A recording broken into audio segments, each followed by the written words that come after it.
गुरु नानक कहते हैं साधारण वो है जो विस्मरण में जीता है, फॉरगेटफुलनेस में जीता है, which is ordinary person who lives in forgetfulness. और असाधारण वो है जो स्मरण में जीता है। Extraordinary is one who lives in remembrance. अब ये रिमेम्बरेंस जो है दो तरीके की है।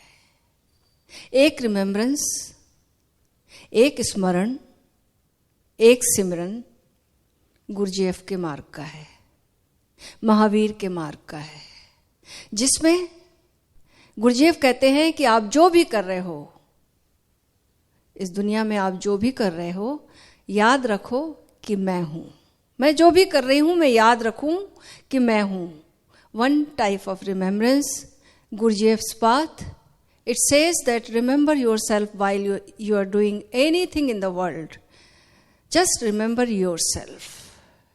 This is the path of Gurdjieff, self-remembrance. इस remembrance में, इसमें एक बाधा है, एक खतरा है। वो खतरा यह है कि जब हम आत्मस्मरण में जीते हैं, मैं हूं के स्मरण में जीते, तो एक हमारा केंद्र बन जाता है, एक क्रिस्टलाइजेशन हो जाता है, एक भीतर एक अपने होने का बड़ा एक क्रिस्टलाइजेशन, एक सघन तत्व का अनुभव होने लगता है। अब ये खतरा यह है कि इस सघन तत्व को हम अहंकार से जोड़ सकते हैं, इसको हम अहंकार से जोड़ सकते हैं, और जिसका परिणाम क्या होगा कि हम परमात्मा को नकार सकते हैं। There is a danger when we live in remembrance of path of Gurdjieff. We remember that we are, I am, whatever I am doing, I remember myself. But there is a danger, a crystallization happens and I can forget my real own and I can project my ego in that crystallization feeling. So there is a danger. We may not see divinity, we may not experience the God. तो ये जो खतरा है, तो गुरु नानक ने दूसरा मार्ग दिया, सबना जीवन का दाता। सब जीवों का जो दाता है वो विराजमान है, जो सब में, उसको विसर न जाए, सो विसर न जाए, वो मैं भूल न जाऊं। तो मैं जिसको भी देखती हूं, चिड़िया को देखती हूँ, पेड़ को देखती हूँ, मनुष्यों को देखती हूँ,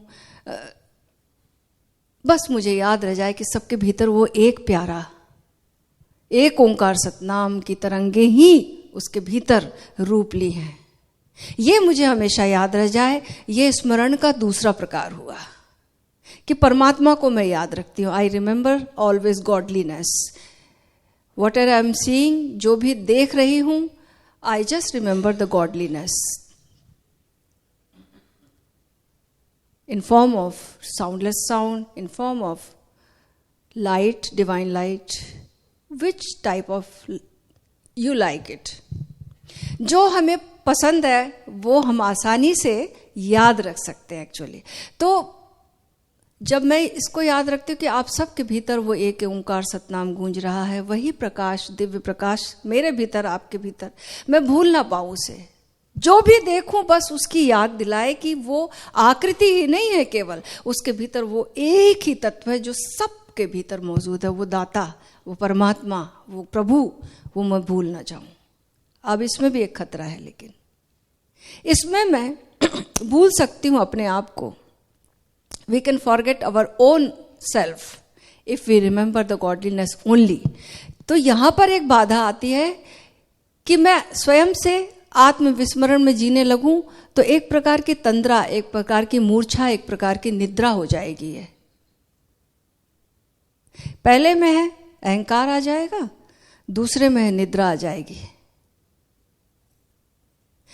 पहले प्रकार में अहंकार आ जाएगा, संसार को मैंने नकारा तो संसार के ही स्मरण में जीने लगी, ये भी खतरा है। संसार को नकार के संसार के स्मरण में जीने लगी, मेरा होना सत्य है, बाकी सब मिथ्या है। यहां पहला खतरा। दूसरा खतरा, परमात्मा ही सत्य है, संसार दिव्य है, तो लोगों ने परमात्मा को तो भूल गए और संसार में ही फिर अटक गए, कपड़ों में, गहने में, घरों में, मतलब भौतिकता में उलझ गए। ये मूर्छा का खतरा था दूसरे। तो ओशो ने दोनों खतरों से हमें बचाया।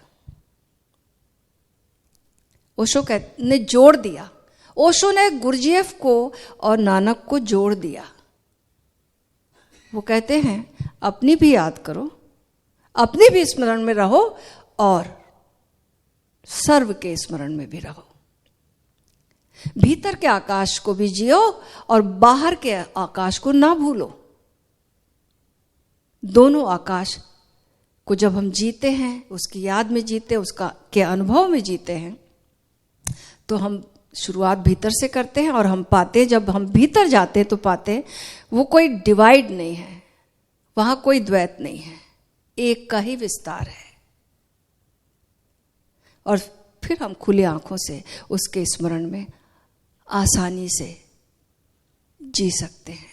लेकिन इसके लिए जरूरी है कि हम जो अनुभव करते हैं उस अनुभव को बार बार जिए, बारंबार जिए।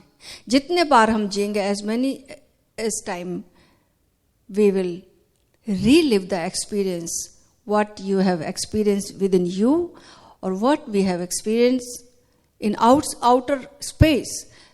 When we live and when we relive it, and then there is a possibility that most of the time we are able to live in right remembrance.